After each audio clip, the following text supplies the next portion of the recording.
Selamat pagi sahabat rohani yang dikasihi Tuhan. Sebelum kita mendengarkan firman Tuhan di pagi hari ini, marilah kita berdoa. Kasih karunia dari Allah Bapa dan anaknya Tuhan Yesus Kristus kiranya menyertai kamu sekalian. Amin. Firman Tuhan di pagi hari ini tertulis di Kolose pasal 2 ayat 6 sampai ayat 7. Saya akan membacakannya untuk kita semua.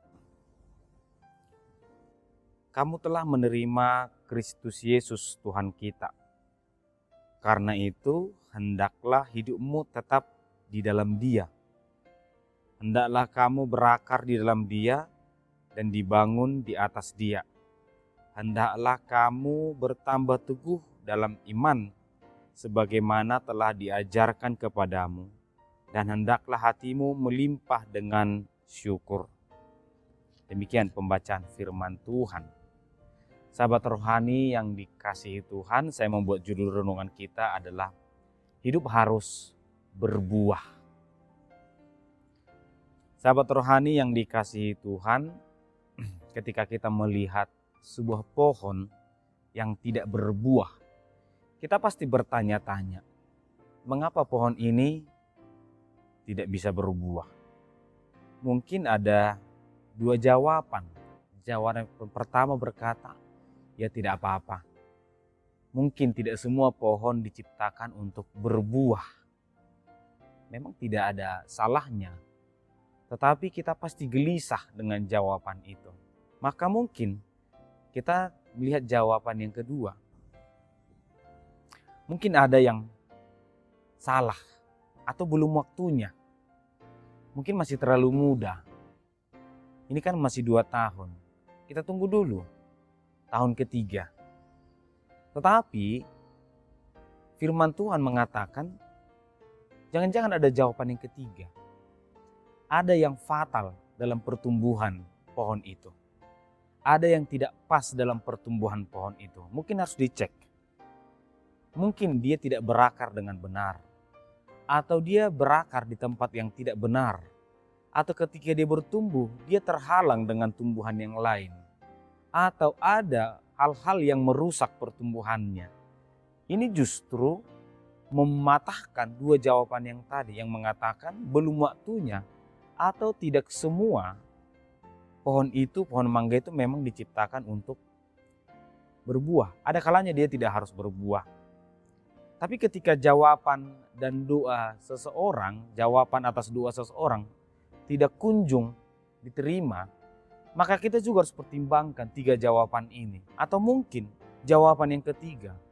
Ada kalanya ketika doa kita atau yang kita cari kita tidak temukan, kita tidak dapat sampai sekarang. Orang berkata, sabar, mungkin belum waktunya.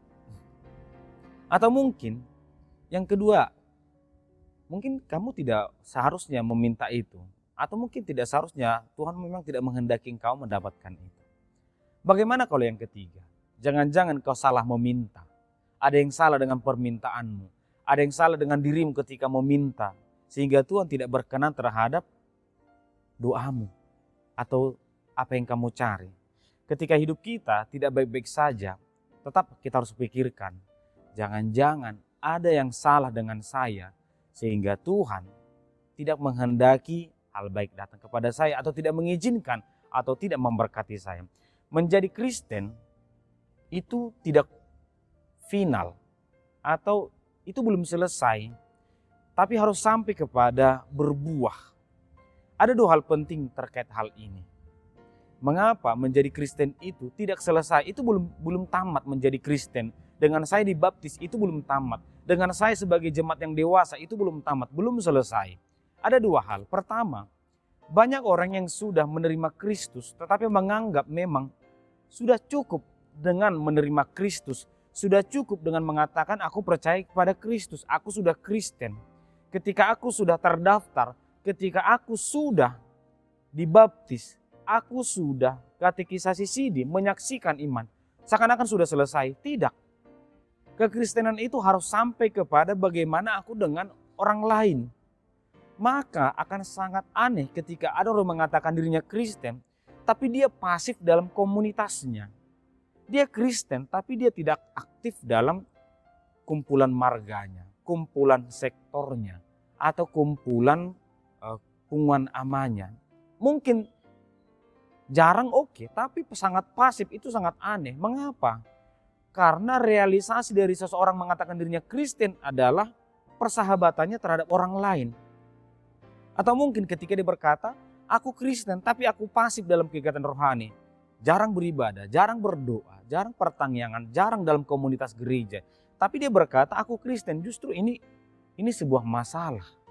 Ketika kita berkata, yang penting aku sudah terdaftar. Yang penting aku sudah menjadi Kristen. Nah, jawaban yang kedua adalah ternyata para rasul menemukan banyak orang yang mengatakan sudah mengenal Kristus, tapi tidak berbuat apa-apa. Justru mereka melakukan hal yang berbeda, tapi mereka tetap mengatakan, yang penting aku sudah menjadi Kristen, aku sudah mengikut Kristus. Masalah perbuatan itu belakangan. Seakan-akan iman dan perbuatan itu terpisah. Seakan-akan salib itu terpisah, hubungan kepada Allah, hubungan kepada sesama, seakan-akan mengambil jalannya masing-masing. Firman Tuhan hari ini menyapa saya dan kita semua, hubungan kita kepada Tuhan dan kepada sesama itu tidak terpisah, itu menyatu. Bahkan mungkin hubungan kepada Allah itu hanya bisa terbukti ketika hubungan kepada sesama itu terrealisasi. Ketika saya mengasihi Allah, maka itu sama dengan saya mengasihi sesama. Jadi tidak mungkin orang yang mengatakan dirinya beriman tapi pasif dalam komunitas di dunia ini. Oleh karena itulah, di mana salahnya? Maka firman Tuhan berkata, jangan-jangan imanmu belum berakar.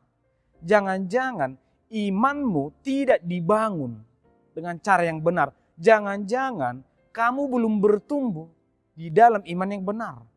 Jangan-jangan hidupmu tidak ada rasa syukur. Itulah mengapa firman Tuhan mengingatkan kita sebuah bangunan iman atau bangunan tubuh yang dewasa itu harus mencakup 4 hal ini. Pertama, kita harus berakar dalam Kristus. Karena ternyata ada kalanya sekarang orang beriman, besok tidak. Sekarang orang percaya, besok tidak. Sekarang rajin gereja, besok tidak. Yang kedua, kita harus dibangun di atas iman yang benar. Betul, kita sebuah bangunan tidak cukup dasarnya, pondasinya yang benar. Tapi bangunannya juga harus mengikuti pondasi yang benar. Jangan pondasinya di sana, bangunannya di sini. Atau pondasinya kokoh, tapi bangunannya tidak bagus, tidak ada gunanya. Yang ketiga adalah kita harus bertumbuh. Kenapa dari bangunan ke bertumbuh? Ternyata kegiatan orang beriman itu tidak hanya sekali, tapi terus menerus. Hubungan kita kepada orang lain, kepada Tuhan, ketika Tuhan memberikan suka dan duka, semua harus kita lalui. Itulah pertumbuhan dan harus kita lalui dengan cara beriman. Yang terakhir adalah hidup harus penuh dengan syukur, melimpah dengan syukur. Mengapa ini penting? Ternyata ketika Tuhan mengizinkan kita bertumbuh, ada kalanya Tuhan menitipkan sedikit duka cita, menitipkan sedikit kegelisahan, menitipkan sedikit sukacita. Maka ketika suka dan duka datang, hati kita tidak boleh berubah. Apapun yang terjadi, maka kita harus bersukacita, melimpah. Itu pertanda kita dewasa. Itulah mengapa ada kalanya orang apapun yang terjadi dia tetap bersukacita. Karena apa? Dasar sukacitanya bukan peristiwa, tetapi dia sudah berakar di dalam Kristus. Maka sahabat rohani yang dikasihi Tuhan, pada akhirnya hidup kita harus berbuah. Maka jangan sempat hidup kita berbuah, tapi kita belum berakar. Tapi kita belum bertumbuh, kita belum dibangun. Tetapi ikutilah proses itu, maka buahnya akan benar. Maka kita akan berbuah pada waktunya. Tuhan memberkati kita. Kita berdoa. Terima kasih Tuhan, kami bersyukur untuk hari ini. Untuk firman yang menyapa dan mengingatkan kami bahwa kami harus berbuah. Tapi biarlah semuanya dimulai dengan berakar, bertumbuh dan dibangun di dalam Tuhan. Agar kiranya kami berbuah pada waktunya. Agar kiranya melalui kami karya Kristus bisa terlaksana. Dalam Kristus Yesus kami berdoa. Amin.